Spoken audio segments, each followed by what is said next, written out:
C39TERBONGKARNYKEJHATAN Bella. Sampai kapan kamu akan mempertahankan kebohonganmu? Kamu sudah menipu banyak orang, tapi kamu juga ingin melakukan kejahatan yang lebih parah lagi dari ini. Setelah kamu mencoba memanfaatkan kebaikan orang lain, kamu juga ingin merenggut nyawa orang lain atas keegoisanmu, Bella.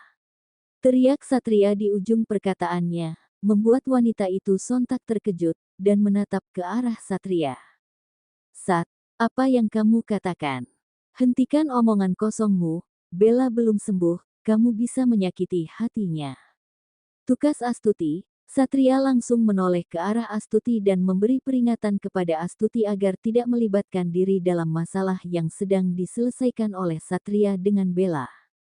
Jangan-jangan Satria sudah mengetahui kebenaran yang sebenarnya. Bukan aku pendonor untuk mamanya, tidak. Aku tidak boleh membiarkan ini terjadi, bagaimanapun pernikahanku harus berhasil kali ini. Batin Bella yang menghampiri Satria. "Apa kamu begitu benci sama aku sampai kamu tidak percaya padaku?" Tanya Bella memegang tangan Satria, pria yang dulu sangat mencintainya, bertahan hingga hampir lebih dari 6 tahun menjalin kasih antara keduanya. "Jangan menguji kesabaranku, aku sudah tahu semuanya, yang ternyata bukan kamu pendonor untuk mama." "Agur, sakit Sat, kau mematahkan tanganku," pekik Bella, saat lengannya dicengkram kuat oleh Satria. "Satria, apa maksud dari perkataanmu?" Tanya Astuti yang memang belum bisa mencerna dengan betul ucapan Satria barusan. "Tidak tante, jangan percaya ucapan Satria, dia hanya mencari alasan agar tidak menikahiku, tante, kalau memang pernikahan ini harus batal aku sudah terima sebab ikhlas," ujar Bella, dengan air mata penuh sandiwara untuk menipu Astuti. "Terserah mama mau percaya aku anakmu, atau perempuan ular ini, yang jelas orang luar di sini." Satria menatap datar Astuti, membuat wanita tua ini dilema akan ucapan sang anak. "Tante, aku tidak keberatan jika Satria membatalkan pernikahan ini, aku juga tidak keberatan jika harus hidup dalam keadaan cacat," lanjut Bella. Astuti menatap Bella, lalu melirik Satria. Astuti berjalan ke arah Bella. "Tante, percaya padaku, aku tidak membohongi tante, dan benar aku yang mendonorkan ginjal untuk tante, karena bagaimanapun tante sudah aku anggap sebagai ibuku," pungkas Bella. "Mah, kamu harus percaya dengan ucapanku, yang kukatakan adalah kebenaran. Yang mendonor ginjal untuk mama adalah Azizah, menantu yang selalu mama hina dan mama maki, yang selalu mama anggap rendah. Di mana letak hati nurani mama, mama selalu memperlakukannya tidak baik, tapi dia memberikan ginjal satunya untuk mama agar mama bisa hidup normal, itu juga tanpa sepengetahuanku. Azizah ikhlas melakukan itu semua untuk mama, tapi mama malah memilih wanita ini untuk ku nikahi. Pernah enggak mah, sekali saja mama menghargai dan memikirkan perasaan Azizah?" Mendengar ucapan Satria, Astuti tersentak. Ia memegang pinggiran mobil, dan memegang dada sendiri. "Tante, jangan dengarkan omongan Satria, dia hanya berbohong, agar tante mau menerima Azizah," teriak Bella lagi. "Terserah mama mau percaya atau enggak, tapi yang kukatakan adalah kebenaran." Yang lebih sadis lagi, dia menyuruh Dokter Anwar untuk menyuntik obat ke rahim Azizah, agar istriku tidak bisa hamil untuk selamanya, padahal yang ia kandung nantinya adalah pewaris Purna, di mana letak kehormatan Purna. "Bella tidak menghargainya ma, ini yang mama maksud calon istri idaman." "Hentikan!" teriak Bella, kini berjalan ke arah Astuti yang masih terdiam. "Tante, kamu harus percaya padaku, aku tidak melakukan itu semua, aku tidak membohongi tante, percaya padaku," ujar Bella, untuk membela diri agar tidak menjadi tersangka dalam kasus ini. "Kamu masih tidak mau mengaku, dasar jalang." Plak. Satria menamparkan Bella dengan begitu keras setelah menahan emosi yang begitu lama. Bella memegang pipinya yang memerah akibat bekas gambaran dari tangan Satria. Bella menatap Astuti untuk mencari pembelaan, tapi sejak dari tadi Astuti tidak bergeming. yang ia ingat hanya perlakuan buruknya terhadap Azizah, padahal wanita itu tidak pernah membencinya. Tante, percaya padaku. Bella meraih tangan Astuti, wanita tua itu melirik ke arah Bella yang mencoba untuk memanipulasi semua masalah yang ada. Plak, tamparan kedua yang diberikan oleh Astuti membuat Bella ataupun Satria terkejut. Ini yang kau mau? Tanya Astuti, memegang lengan Bella. Wanita itu masih membulatkan matanya menatap Astuti, terlihat raut wajah Astuti yang penuh dengan emosi. Tante, aku plak. Tamparan kedua pun tidak meleset, mengenai pipi kanan Bella. Jangan panggil aku tante. Aku tidak akan sudi menganggap kamu sebagai calon istri Satria dan calon menantuku. Kamu terlalu buruk untuk masuk dalam keluarga Purna. Tegas Astuti. Daf. Tante, aku mohon jangan katakan itu. Jangan batalkan pernikahanku dengan Satria. Aku tidak bisa hidup tanpa Satria. Ungkap Bella, yang memohon dan berlutut di depan Astuti. Bukan karena Satria, tapi kurasa kamu tidak bisa hidup jika kamu tidak berhasil merebut harta warisan dari keluarga Purna. Tukas Astuti, Bella membulatkan matanya yang sedang menunduk. Tidak tante, aku benar-benar mencintai Satria, aku tidak bisa hidup tanpa Satria. Bella masih mencoba memohon kepada Astuti. Sudah cukup dramamu, kau harus ikut aku ke kantor polisi. Ujar Satria, menarik lengan Bella yang sedang berlutut di depan Astuti. Tidak, tante aku tidak mau dipenjara, tante aku tidak mau, tolong biarkan aku pergi. Teriak Bella lagi, yang berusaha ditarik paksa oleh Satria menuju taksi. Astuti mengabaikan teriakan Bella, ia terlanjur sakit hati dengan kebohongan Bella. Baf. Bella mendorong Satria dengan kuat, ia berusaha melarikan diri, melihat suasana yang tak terkendalikan. Azizah pun keluar untuk melihat mereka dari dekat. Ceklek, Pak tunggu sebentar ya. Baik, Nyonya Azizah. Segera berjalan ke arah pintu gerbang rumah Purna yang terbuka. Astuti mencoba memegang tangan Bella yang berusaha untuk kabur dari sana. Tante lepas, aku tidak mau masuk penjara. Teriak Bella. Azizah, Azizah. Astuti dan Bella menoleh ke arah Azizah yang berdiri di ambang pintu. Bella kembali menodong Astuti, dengan sisa tenaga yang dimilikinya. Satria berlari menolong Astuti yang hampir terjatuh karena didorong oleh Bella. Di saat Bella mau keluar, Azizah kembali mencegatnya. Kamu tidak bisa keluar dari sini, kamu harus mempertanggungjawabkan apa yang kamu lakukan. Tegas Azizah, Bella tersenyum miring ke arah Azizah, sembari melihat sebuah mobil yang berjalan ke arah mereka. Kamu yakin? Tanya Bella, lalu menghampiri Azizah. Kamu sudah cukup melakukan kejahatan, kamu harus mempertanggungjawabkannya. Kalau aku enggak mau. Bella berusaha mendorong tubuh Azizah ke arah mobil yang ia rasa sudah semakin dekat dengan tempat mereka berdiri.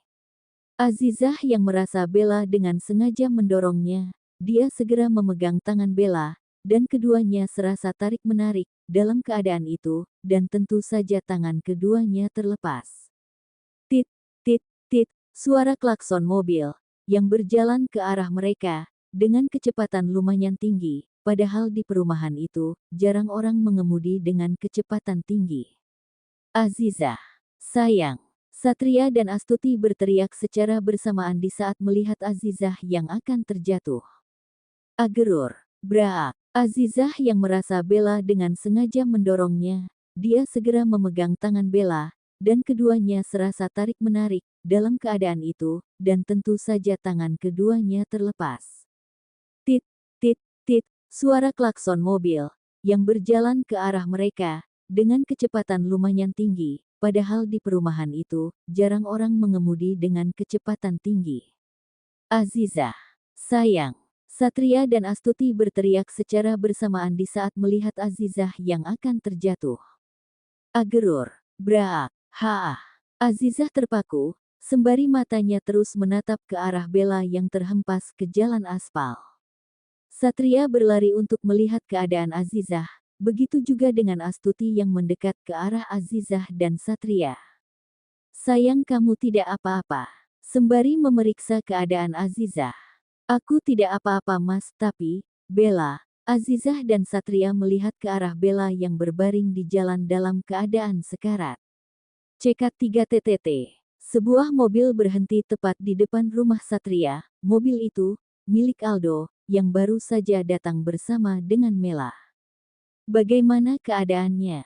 Tanya Aldo. Satria menggelengkan kepalanya. Mela langsung mendekat untuk memeriksa denyut nadi, dalam keadaan mata terbuka, dan juga terlihat kedua tangan yang patah, bahkan sepertinya kaki juga ikut patah.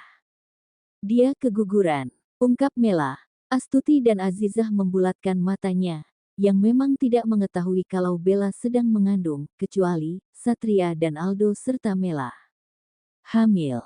Tanya Astuti. Benar Bu, Bella sedang hamil, usia kandungannya 1 bulan. Aku bertemu dengan dokter kandungan yang berkonsultasi dengannya di rumah sakit lain. Dokter itu adalah teman kuliahku dulu. Sebuah mobil juga berhenti di belakang mereka, dan secara bersama mereka menoleh dan melihat orang yang datang. Nah, itu dokter yang saya maksud. Saya berencana untuk mengundangnya kemari untuk memberitahu ibu, kalau Bella sedang mengandung anak pria lain. Saat Mela memberitahu kalau anak yang dikandung Bella adalah anak pria lain, langsung saja raut wajah Azizah berubah menjadi lega. Selamat siang, ucap wanita dewasa itu, sembari mengulurkan tangannya ke arah Mela dan juga Astuti, disambut hangat oleh keduanya yang sama-sama profesi seorang dokter. Harusnya tadi malam kami sudah kembali ke sini, tapi Tante Mela melarang aku untuk membawa pulang Azizah dalam keadaan sakit. Ujar Satria. Bu, ini Dokter Obgin. Mela memperkenalkan dokter tersebut kepada Astuti. Astuti, Direktur Rumah Sakit Purna. Sela Marcella, Dokter Obgin di Rumah Sakit Mutiara. Ini Azizah, dan ini suaminya Satria, ini anak saya Aldo. Senang berkenalan dengan kalian semua. Senang juga bisa berkenalan dengan Tante Sela, sambung Aldo. Setelah mereka berkenalan, mereka pun melihat keadaan Bella yang sudah dikerumuni banyak orang. Astuti juga sudah memanggil ambulans untuk membawa pulang jenazah Bella ke alamatnya. Bella itu memang pasien saya, dia selalu datang kepada saya untuk menggugurkan kandungannya, namun, saya selalu menolaknya. Entah bagaimana terakhir kali ia juga pernah melakukan aborsi sekali, dan ini sepertinya yang kedua kalinya dia hamil. Ungkap Sela. Semua orang terkejut, terlebih lagi, Astuti, dia yang paling syok di antara mereka semua. Setelah ambulan tiba, jenazah Bella langsung dimasukkan ke dalam mobil jenazah. Sela dan Mela berpamitan untuk kembali, begitu juga dengan Aldo. Setelah semua orang pergi, Satria langsung mengajak untuk masuk dan istirahat. Sayang, hati-hati kamu belum sembuh. Ujar Satria menuntun Azizah menuju pintu depan. Satria, panggil Astuti. Satria menghentikan langkahnya dan menoleh ke arah Astuti. Maafkan Mama, Mama sudah salah memilih orang untukmu. Mama benar-benar tidak tahu, kalau Bella sejahat itu sama kita. Terlihat permintaan maaf yang tulus dari Astuti membuat Satria pun tidak tega melihat sang ibu yang begitu sedih. Azizah menyuruh Satria untuk mendekati Astuti.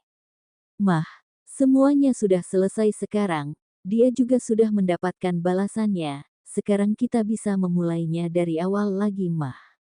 Satria memegang tangan Astuti, namun, netra Astuti melirik ke arah Azizah yang berdiri di belakang Satria. Sayang kemari. Satria menyuruh Azizah untuk mendekat, namun, Azizah yang ragu untuk menghampiri mereka berdua. Tidak apa-apa. Lanjut Satria, saat melihat Azizah yang tidak mau mendekat. Ada yang mau Mama katakan. Mama, Astuti terlihat ragu untuk berbicara kepada mereka. Mah, ayo kita masuk, di luar terlalu panas. Ujar Azizah memegang tangan ibu mertuanya. Astuti langsung memeluk erat tubuh Azizah saat wanita itu berbicara lembut kepadanya. Mah, kamu menyakiti Azizah, ujar Satria. Astuti segera melepas pelukannya. Maaf sayang, maaf terima kasih, kamu sudah mau mendonorkan ginjalmu untuk Mama. maafkan semua kesalahan Mama yang selama ini sudah banyak menyakitimu. Ucap Astuti. Azizah hanya tersenyum menanggapi ucapan Astuti. Ma, kita keluarga. Aku sudah lama memaafkan Mama, aku tidak membenci Mama. Kamu begitu baik, kenapa aku tidak bisa melihat ketulusan dalam dirimu? Kenapa aku terus-terusan berpihak kepada wanita ular itu, padahal kamu adalah orang yang paling baik dinikahi oleh Satria? Ma, orangnya sudah meninggal tidak seharusnya. Mama mengumpatnya, kita doakan saja yang baik-baik untuknya. Semoga Allah menerima semua amal ibadahnya. Pungkas Azizah. Entah terbuat dari apa hatimu Azizah, kamu sudah baik orangnya, Mama saja yang buta, tidak bisa melihat kebaikanmu. Astuti menyentuh wajah Azizah, air matanya menetes, Azizah langsung menyekanya. Ayo Ma, kita masuk, Mama juga belum sembuh total, kan? Benar, ayo kita masuk. Satria menuntun dua wanita yang paling dicintainya untuk masuk ke dalam rumah. Di kediaman Bella, terlihat Sandrina yang sedang menangisi sang kakak. Meskipun hari ini kematian sang anak, Papa Bella juga enggan untuk kembali melihat anak perempuannya yang terakhir kali. Aku tidak akan membiarkan keluarga mereka hidup bahagia. Setelah apa yang mereka lakukan untuk kakak, gumam Sandrina di samping tubuh kaku Bella. Tidak ada yang tersisa selain kerugian yang dimiliki Bella, bahkan kedua tangan dan kakinya patah saat kecelakaan itu, bahkan Ang yang dia kandung juga keguguran. Apapun yang terjadi kepada kakak, aku akan membalasnya 2 kali lipat. Lebih parah dari ini, Sandrina mengepalkan tangannya, melihat peti mati Bella yang sudah dibawa keluar. Ada beberapa orang yang membantu Sandrina untuk membawa Bella ke tempat peristirahatan terakhirnya. Sandrina mengikutinya dari belakang, dan bingkai foto milik Bella ada di tangannya.